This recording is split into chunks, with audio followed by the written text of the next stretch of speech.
গণঅভ্যুত্থানের মাধ্যমে পতন ঘটে আওয়ামী লীগের ১৫।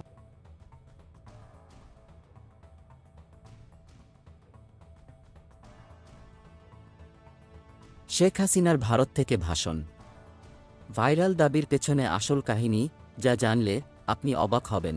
সোশ্যাল মিডিয়ায় গত কয়েকদিন ধরে এক ভিডিও ভাইরাল হয়ে গেছে, যেখানে দাবি করা হচ্ছে সাবেক প্রধানমন্ত্রী শেখ হাসিনা ভারত থেকে একটি ভাষণ দিয়েছেন এবং তিনি নিজের পদত্যাগের বিষয়ে কোনো মন্তব্য করেননি। এই ভিডিওটি দেখার পর অনেকেই বিভ্রান্ত হয়েছেন। তবে আপনি কি জানেন এই ভিডিওর আসল সত্য কী?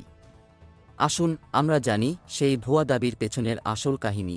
৫ আগস্ট ২০২৪ সালের দিনটি ছিল বাংলাদেশের ইতিহাসে একটি ঐতিহাসিক মুহূর্ত, যখন ছাত্র জনতার গণঅভ্যুত্থানে আওয়ামী লীগের প্রায় ১৫ বছরের শাসন শেষ হয়ে যায়। সেদিন শেখ হাসিনা দেশ ছেড়ে ভারতের আশ্রয়ে চলে যান।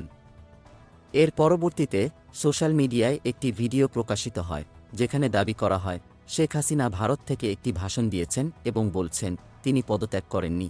তবে রিউমার স্ক্যানার জানিয়েছে এই দাবির কোনো ভিত্তি নেই।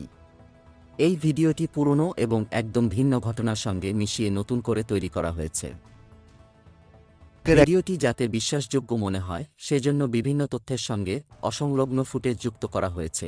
এই ভিডিওটি খুবই ধূর্তভাবে তৈরি করা হয়েছে। আপনি যদি ভিডিওটি ভালোভাবে লক্ষ্য করেন, শেখ হাসিনার বক্তব্যের মধ্যে তিনি বলেন, তোমরা রাজাকার, তোমার বাবা রাজাকার, এটা তো তোমরাই করেছ।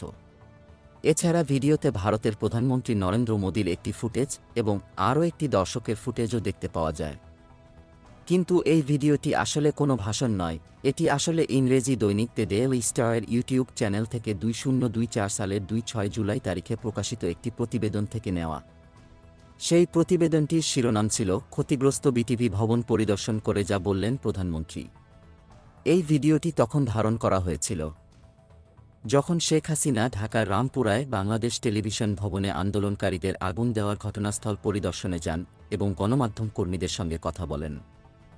ভিডিওতে তিনি যে পোশাক পরেছিলেন তাতে বঙ্গবন্ধুর ছবি সংবলিত একটি ব্যাজও ছিল, যা পুরোপুরি সঠিক ছিল।